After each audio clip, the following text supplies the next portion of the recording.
politics. I will change how I was going to take these questions forward. I'm going to restrict the first few questions to Karnataka, and if time permits, we can ask some, delve into the national arena as well. And we hopefully will have time for 2 or 3 questions. Mr. Shah, you've been very popular with this crowd, as you can see, but I'm going to trouble them with some of the questions I'm going to ask. Firstly, I'll turn to Karnataka. You spoke about Uttar Pradesh caste politics. See, BJP in Karnataka up till now has been seen, whether it's right or wrong, as a caste-based, party, not really like a Hindutva party. And in recent months, as we head to elections, we are seeing, an upsurge of these identity-related issues like hijab, halal, and all that. And many people feel that this was not necessary. Do you think that this is keeping in the spirit of Sabka Vishwas? That's my first question to you. देखिए, जहाँ तक हिजाब का सवाल है, supreme court में case pending है, मगर मैं गाइडेडली जरूर कहना चाहूँगा कि यहाँ पर जो कोई भी विवाद हुआ, इस स्कूल में और एजुकेशनल इंस्टीट्यूशन में हिजाब पहनने के लिए, अपने घर में हिजाब पहनने के लिए, अपने कल्चरल प्रोग्राम में हिजाब पहनने के लिए नहीं हुआ। तो यहाँ पर इतना तो तय करना पड़ेगा कि स्कूल के ड्रेस कोड से चलना पड़ेगा, वरना सब लोग अपने अपने कपड़े पहनकर आएंगे तो ड्रेस ही नहीं बचेगा। और ड्रेस बच्चों के लिए इक्वालिटी का कल्चर डेवलप करने के लिए, इक्वालिटी का संस्कार डेवलप करने के लिए बहुत महत्वपूर्ण है। उसको सीधा हिंदू मुस्लिम के चश्मे से मत देखिए, हमने चश्मा बदलना पड़ेगा। एक बच्चा धनवान पढ़ता है कक्षा में और एक बहुत गरीब पढ़ता है। अगर धनवान बच्चा सूट बूट पहनकर आएगा और गरीब बच्चा फटी हुई हाफ पैंट पहनकर आएगा तो इंफीरियरिटी कॉम्प्लेक्स खड़ा होगा या नहीं होगा? तो इसीलिए स्कूल ड्रेस की व्यवस्था करी है, कैंपस के ड्रेस की व्यवस्था करी है, एक समानता का कल्चर खड़ा करने के लिए देश में। और मैं मानता हूं संस्कार डालने के लिए स्कूल का एज ही बहुत महत्वपूर्ण होता है। तो उसको उस दृष्टि से नहीं देखना चाहिए, इसको एक व्यापक दृष्टि से देखना चाहिए, इसको ईगो प्रॉब्लम भी नहीं बनानी चाहिए। एक बात, और कोर्ट का ऑर्डर में मैंने ध्यान से पढ़ा है, कोर्ट ने यह भी कहा है कि कोई भगवा फटका डालकर भी नहीं आ सकता, कोई हिजाब भी नहीं पहन सकता, सबने स्कूल का ड्रेस पहना। किसी को भगवा कपड़ा नहीं पहनना है, भगवा फटका नहीं डालना, इसमें भी बुरा नहीं मानना चाहिए। किसी को हिजाब नहीं पहनना है, उसमें भी अपने घर पर सारा कपड़ा जो मन में हो, अपना कल्चर हो, अपना रिलीजन हो, अपनी संस्कृति हो, वो पहन ही सकते हैं। बच्चा तो स्कूल में 6 घंटे जाता है, तो मुझे लगता है उसको एक अलग परिप्रेक्ष्य में हमें देखना चाहिए।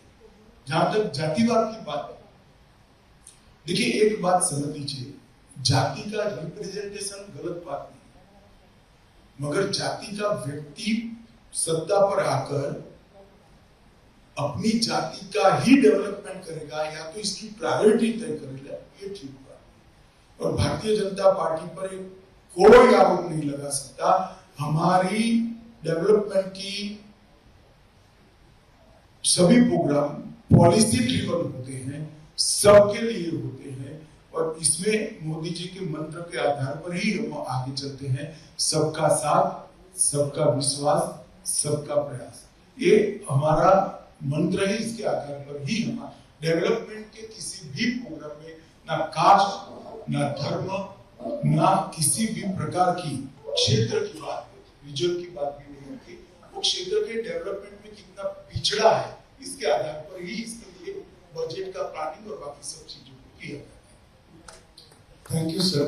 I asked this question, because no party till now in India, no combination has got more than 50% of the vote, because of what you said is the multi-party democracy. It doesn't have. And when you talk of a paradigm shift, when the 2019 election happened, many foreign media intellectuals from India fed that information, and many foreign media people opined that there was a Hindu caste consolidation, which they of course hit that in negative terms, that castes were coming together, and there was a rise of Hindu majoritarianism in the country. That is the reason I'm asking this question. So, can you broad-base, wouldn't be your effort to broad-base the Bharatiya Janata Party in Karnataka as well? So it represents support from various castes, not just one or two. नहीं, मैं आपको बताता हूँ, हमें कर्नाटक में भी 52% और 2019 के इलेक्शन में मिला है। ऐसा नहीं है 50% से ज्यादा वोट नहीं मिला है। देश के 16 राज्यों में भारतीय जनता पार्टी को 2019 में 50% से ज्यादा वोट मिला है, और ये एकमात्र पार्टी यही बताता है कि हमारा सबके लिए अच्छा सोच है। और जहां तक बेस को ब्रॉड करने की बात है, एक्सपांड करने की बात है, पार्टी अकेली नहीं कर सकती। लोगों ने भी हमें वास्तविकता में हम जैसे ऐसे पहचान कर वोट देना पड़ेगा, तभी तो हम बड़े होंगे। तो मैं तो सबको रिक्वेस्ट करता हूँ, सभी लोग हमें वोट दें। हम अकेले नहीं कर सकते, हम एफर्ट्स कर सकते हैं अपनी बात को बोल्डली पब्लिक के सामने ले, परंतु वो वोट प्राप्त करने के लिए हम एपिसमेंट नहीं कर सकते, क्योंकि हमारी पॉलिसी तो थोड़ा समय तक हमें सहन करना पड़ेगा, परंतु ये कंट्री के भी इंटरेस्ट में है और बीजेपी के भी इंटरेस्ट में है। कोई समूह, कोई कास्ट या कोई वर्ग हमसे दूर है, इसके लिए हम इसको कुछ एक्स्ट्रा बजट में से दे दे और इसको हमारे साथ ले ले, ये हमारा पॉलिसी नहीं है। बजट का प्रोविजन, बजट का आवंटन केवल और केवल डेवलपमेंट की कितना पिछड़ापन है इसके आधार पर ही होना चाहिए। Thank you, sir. And finally, one more question on Karnataka. And to be fair, this is not a question against this present incumbent government or BJP itself. नहीं, इसके खिलाफ है तो भी not this one. The question I'm going to ask now. I'm going to ask a question on corruption, because one of in the Sankalp Patra of 2019, you said corruption mukt Bharat is what you've been promised. You have been promising. In Karnataka in 2017, when the BJP was not in power in the state, Center for Media Studies published a report where they done a survey of 20 states, and they found that Karnataka was seen as the most corrupt government in India. But that was in 27. But back in 2010, Outlook magazine carried a cover story with the headline, "The most corrupt state in India, Karnataka." That was the cover headline. And now, the Contractors Association last August, maybe it's unfair charge, but they said that they had to give 40% commission to people in government for works that were sanctioned to them. Corruption is a big issue and it is taken root in the minds of the people, in my opinion. I may be wrong, but you must give us some assurance as you head to elections that this will be dealt with strictly. देखिए, बहुत अच्छा सवाल आपने पूछा, और इस पर confusion दूर करना आपके लिए नहीं, मेरे लिए भी बहुत जरूरी है, क्योंकि करप्शन की व्याख्या को पहले हमने समझना पड़ेगा। गरीब आदमी को अपना राइट लेने के लिए जो करप्शन का सामना करना पड़ता है, वो करप्शन को कोई सर्वे कवर ही नहीं करता है। विधवा सहाय 600 रुपए की लेने के लिए पटवारी को 100 रुपया दे देना पड़ता है, इसकी कोई काम की सिस्टम ही इस देश में नहीं है। ना आप गिनते हो, ना आउटलुक गिनता है, ना सर्वे करने वाले। मगर मैं कहता हूं सबसे ज्यादा दुखदायक करप्शन वो है। करप्शन हर एक दुखदायक, मगर सबसे ज्यादा दुखदायक वो है। उसको अपना सस्ता अनाज देने के लिए 5 किलो की जगह 3 किलो ले जाओ, अथवा वो ले नहीं गया और राशन कार्ड में डेबिट कर देता है, इसकी जगह थंब इंप्रेशन के साथ अपनी मातृभाषा में वो पढ़ पाए उसी भाषा में रखकर आज अनाज मिल रहा है। मैं मानता हूँ कि करप्शन दूर करना है। बच्चे को स्कॉलरशिप उसके बैंक अकाउंट में जाती है, मैं मानता हूँ कि करप्शन दूर करने की व्यवस्था है। हर एक किसान को 6,000 रुपया देना है, कहीं लेना नहीं जाना है, सीधा इसके बैंक अकाउंट में मिल रहा है, मैं मानता हूँ करप्शन दूर करने की व्यवस्था। तो मैं तो सबसे पहले करप्शन की आपकी व्याख्या को ब्रॉड करना चाहता हूं, और ये सारे जो करप्शन 70-80 करोड़ लोगों को रोज तकलीफ देते थे, वो सारे करप्शन नरेंद्र मोदी सरकार ने टेक्नोलॉजी का उपयोग कर समाप्त कर। एक किसान को 7 बार का उतारा लेना है, जन्म या मृत्यु क्या है, आज वो सीएससी पर जाकर 2 रुपया देकर निकाल देता है, 1 पैसा नहीं देना है उसको। बर्थ सर्टिफिकेट लेना है, मृत्यु का सर्टिफिकेट लेना है, या अपनी प्रॉपर्टी का सर्टिफिकेट, ये ऑनलाइन हो गया है। तो ये बहुत बड़ा शिफ्ट हुआ है, जिसको मैं मानता हूं देश की जनता ने जानना भी चाहिए, एक्नॉलेज भी करना चाहिए। दूसरा जो करप्शन आप कहते हैं, सबसे बड़ा करप्शन होता था पहले पॉलिटिकल पार्टी। नरेंद्र मोदी सरकार ने ही पहले पॉलिटिकल पार्टी के कैश लेने की सीमा बढ़ी थी। नरेंद्र मोदी सरकार ने इसको 2000 रुपया, 2000 से ज्यादा आप कैश नहीं दे सकते हो, ना ले सकते हो। तो वहां पर भी, क्योंकि जो चंदा देते थे वो फिर चंदे के लिए अपना काम लेकर आते थे। अब चंदा चेक से लिया जाता है, ट्रांसपेरेंसी लाने का काम भारतीय जनता पार्टी की सरकार ने। और तीसरा करप्शन का तरीका है कि कॉन्ट्रैक्टर में करप्शन होगा, या सरकारी ठेके में करप्शन होगा, या कई प्रकार के चीजों में करप्शन होता है, जो बड़े करप्शन। इसके लिए भी कानून का एक इंफ्रास्ट्रक्चर बनाने का काम भारतीय जनता पार्टी की सरकार ने किया। मैं ऐसा नहीं कहता कि 14 के बाद ही करप्शन संपूर्ण समाप्त हो गया, परंतु आय से ज्यादा संपत्ति है तो जब्त करने का कानून हम लेकर आए।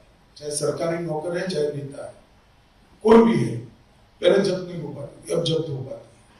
उनको जेल में डालने का प्रोविजन भी, इसलिए हमें ईडी कर रोज गाली बोलते हैं।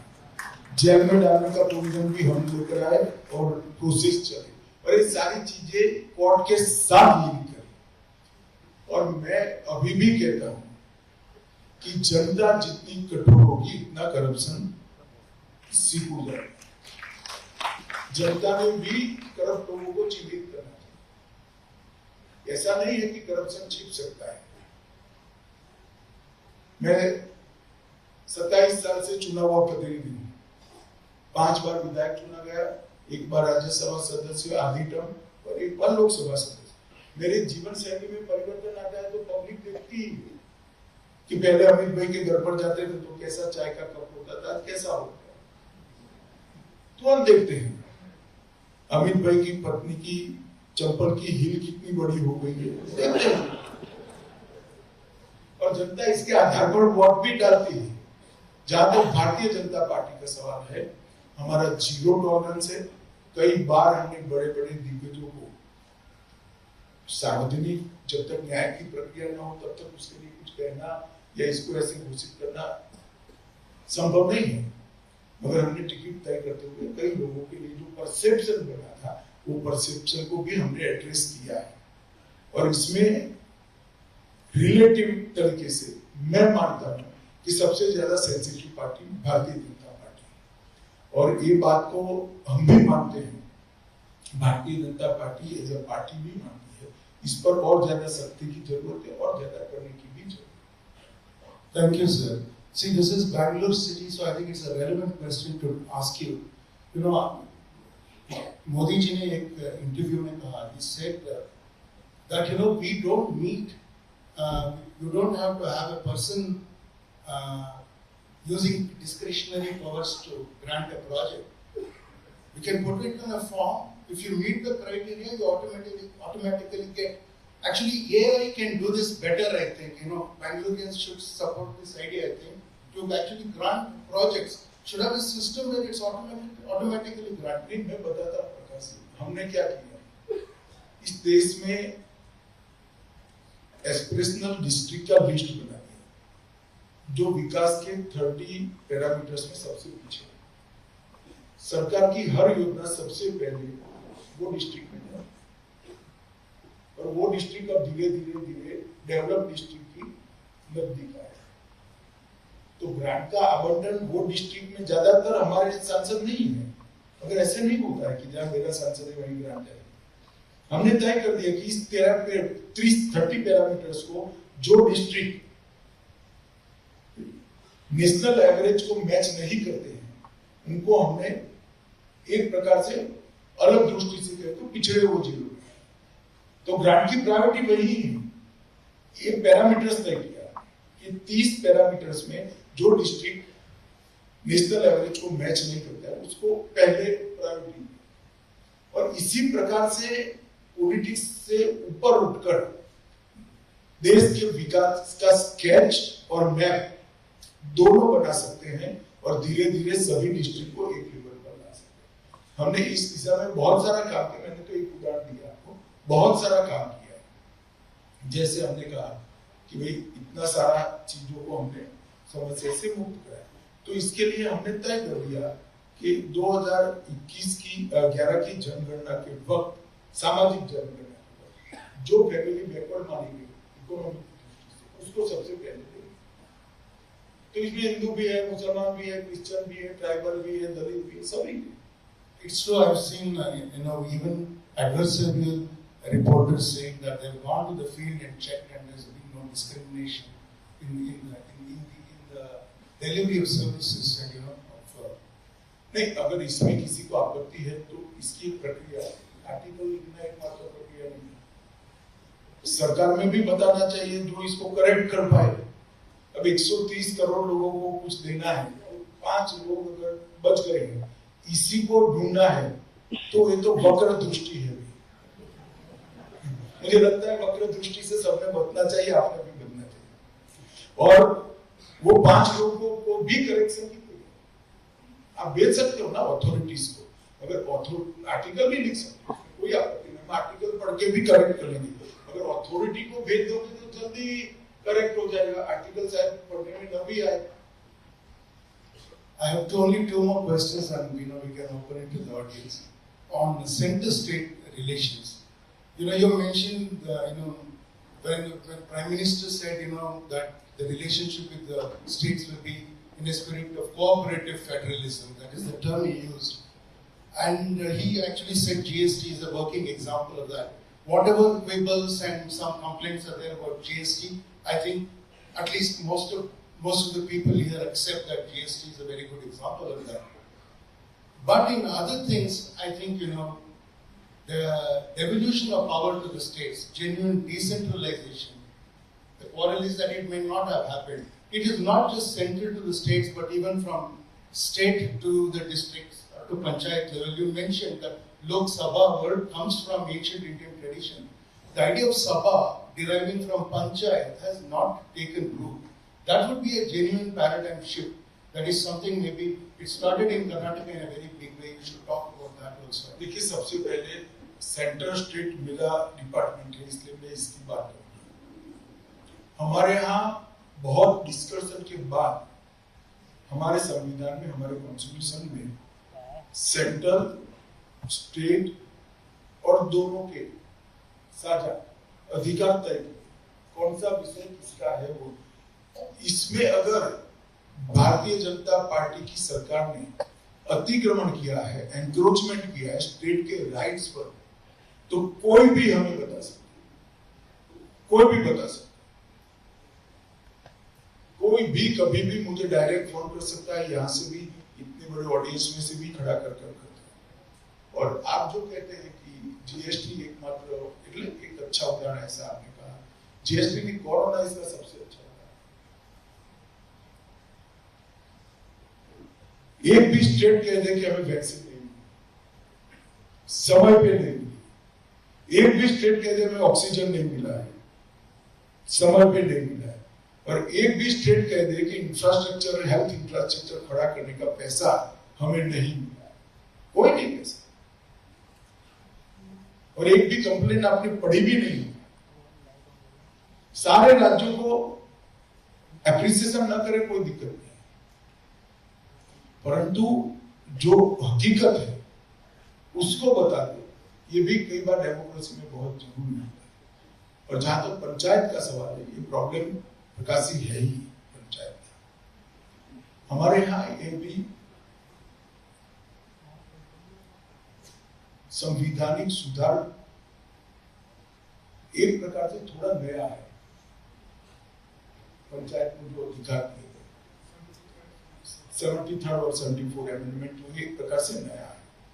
दूसरा, इतना सारा पैसा डायरेक्ट देने की अब तो व्यवस्था बहुत जगह पे हो गई, डायरेक्ट पंचायत में ही जाता है, परंतु इसका खर्च करने का मैन पावर, उसका ऑडिट करने की व्यवस्था, इसका प्लानिंग करने का तंत्र, ये कई पंचायतों के पास नहीं था। तो ढेर सारे राज्यों ने इसको स्लोली ग्रेजुअली नीचे परकोलेशन इसका किया है, क्योंकि जिला पंचायत तक आ गया, फिर जिला पंचायत ने पंचायत को भेजना था, तो पंचायत के पास मान लो आपने 2 करोड़ रुपया भेज दिया, तो 2 करोड़ का काम का डिजाइन करने वाला स्टाफ ही नहीं था। अच्छा, टेंडर निकालने की व्यवस्था या इसको सरकारी नॉर्म्स के हिसाब से करे, ऐसी व्यवस्था ही नहीं।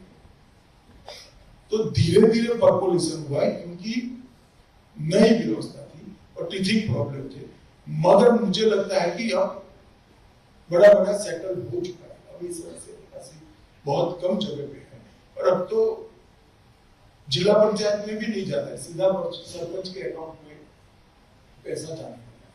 और असिस्टेंस के लिए तहसील पंचायत की व्यवस्था भी हुई, तहसील पंचायत को डेवलपमेंट के काम में असिस्टेंट एक अच्छा स्ट्रक्चर धीरे धीरे बन गया है। Thank you, sir. I'm going to ask the last question. Sir, I was born in Bangalore. I'm saying personally, but I'm speaking for many Bangaloreans here, I think. This was a developed city 30 years ago. We've known him from the time he was a young person here. We could drink water out of a tap. That's a measure of development in Islam. It was a beautiful city. You mentioned 74th Amendment. We don't have a metropolitan planning committee here. This is an advanced city. We could have had it. We don't have. Projects are planned and done. You spoke about climate change. Our weather is ruined. Our roads are ruined. Our lives are ruined here. We have been asking for a suburban rail. Some money was sanctioned, but the work is so slow. We can never get that project completed. For decades, we don't have a comprehensive city development plan. It's a legacy problem that even our chief ministers inherited. We're not blaming him also, but saying somebody needs to resolve it. It's a center state issue. Karnataka is the only big significant state at the moment for you in the south. Bangalore is a very important city for India. You have to look after us. It's an appeal I ask on behalf of everybody.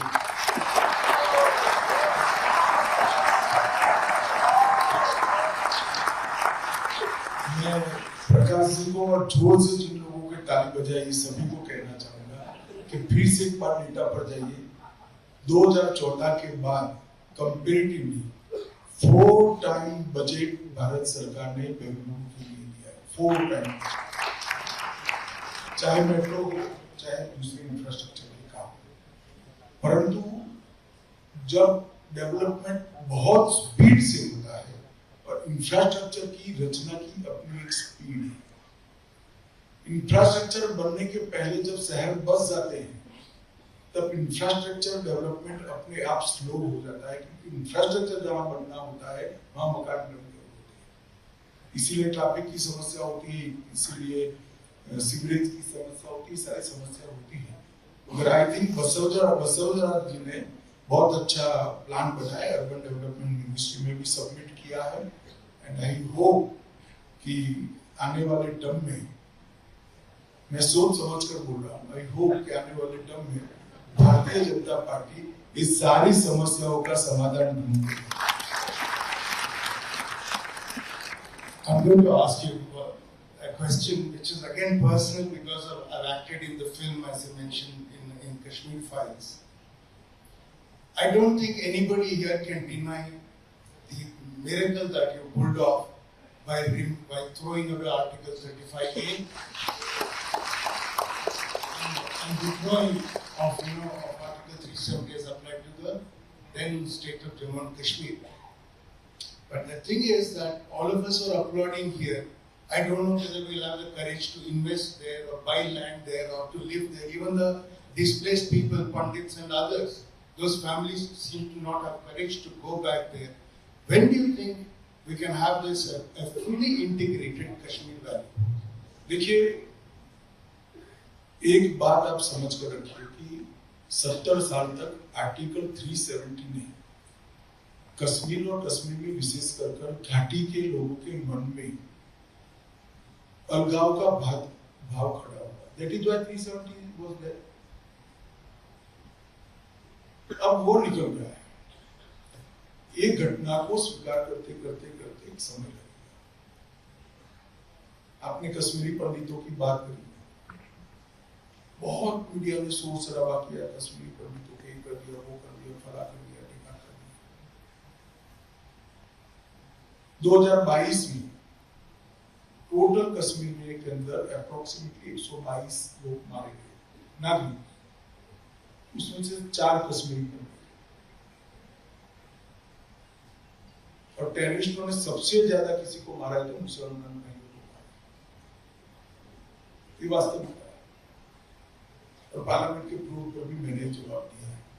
और जहां तक investment का सवाल है, आप समझ लीजिए आजादी से अब तक 2019 तक 12,000 करोड़ का इन्वेस्टमेंट आया था. एमओयू अब 35,000 करोड़ के हुए हैं और 12,000 करोड़ के प्रोजेक्ट ने 12,000 से ज्यादा करोड़ के प्रोजेक्ट ने लैंड खरीदने का काम तो वहां समाप्त कर दिया. तो एक और 70 साल का इन्वेस्टमेंट कश्मीर में गया है और एक और ये 3 साल में. बहुत बड़ी बदलाव है, बहुत बड़ा बदलाव है. और मैं इतना जरूर कहना चाहता हूँ कि आप पहले देखते होंगे पथराव हो गया, जुलूस निकल गए, हुर्रियत के साथ चर्चाएं हो रही है. आज हुर्रियत को हमने बैन कर दिया है, जमात इस्लामी को बैन कर दिया है. ना पथराव करने की किसी में हिम्मत है, ना जुलूस. देश में किसी को परमिशन नहीं. कश्मीर भी देश का हिस्सा. और आर्टिकल 370 और 35 ये हटाना ये बीजेपी के मूल आइडियोलॉजी के विषय भी इसलिए नहीं हटाया. ये मूल आइडियोलॉजी के विषय इसलिए थे बीजेपी के कि देश की एकता और अखंडता के लिए वो जरूरी थे. ऑन द कॉन्ट्ररी हमारे आइडियोलॉजिकल इश्यू था ही, मगर वो आइडियोलॉजिकल इश्यू इसलिए था कि वो हटाना देश की एकता और अखंडता के लिए था. तो आप कश्मीर के लिए प्रकाश जी आप भी चिंता मत करिए, आप लोग भी मत चिंता करिए. मोदी जी के नेतृत्व में कश्मीर में एकदम 0 टॉलरेंस टुवर्ड्स टेररिज्म है और कोई नहीं. Thank you. Actually, we forgot to ask you. I omitted to ask you questions about your ministry. I think even if you can briefly talk about, both CAA and farm bills. It was universally believed that farmers should be relieved from the clutches of APMCs, middlemen, and moneylenders. It was universally free. There's a legacy issue from 1971 Bangladesh creation through Assam Accord. The Supreme Court monitored survey, to do the CAA. What went wrong? Why couldn't the government manage widespread, approval of these two policies or bills? देखिए, बहुत कम segment के अंदर CA का विरोध हुआ और CA का विरोध समझे बगैर हुआ है. काफी सारे लोगों ने मान लिया कि सीए किसी की नागरिकता ले लेने का कार्यक्रम है. सीए में कहीं पर भी किसी की सिटीजनशिप को लेने का प्रोविजन ही नहीं, सिटीजनशिप देने का प्रोविजन है. मैं पूरे ऑडियंस को पूछना चाहता हूं, आपको भी पूछना चाहता हूं, फ्रैंकली आप कोई भी तरह की शर्म रखे बगैर बताइएगा,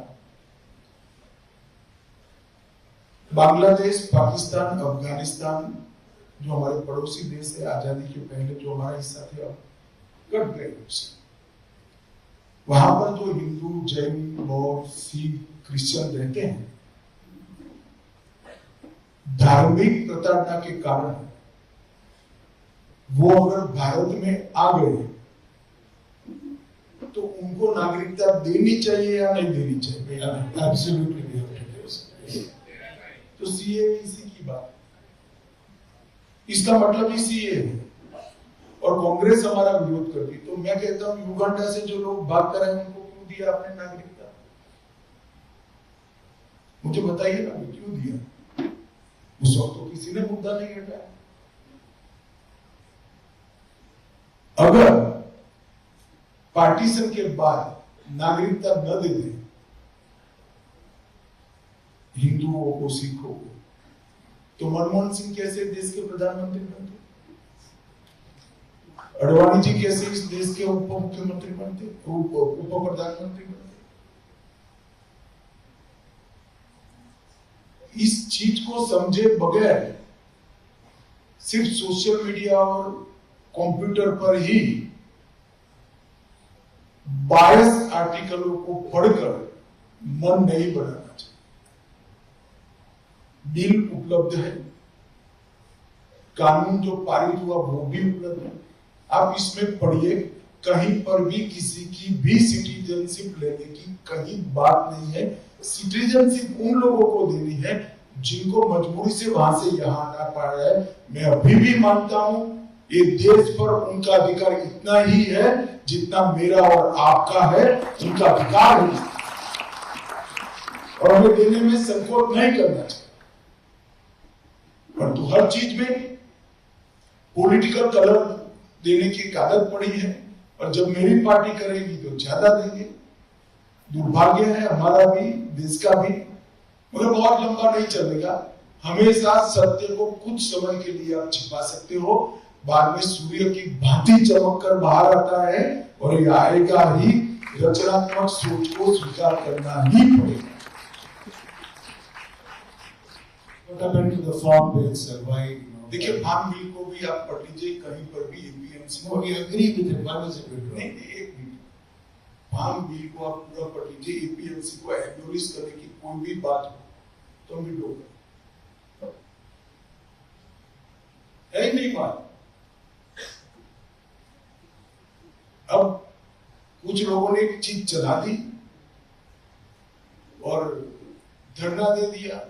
मोदी जी ने तो बड़ा मन दिखाकर विनम्रता से कि भाई मैं मेरी बात आपको समझा नहीं पाया, ये मेरी क्षमता कम पड़ी इसलिए मैं माफी मांगकर इसको विड्रॉ समाप्त कर दूं। तो कहां जीत करने का सवाल?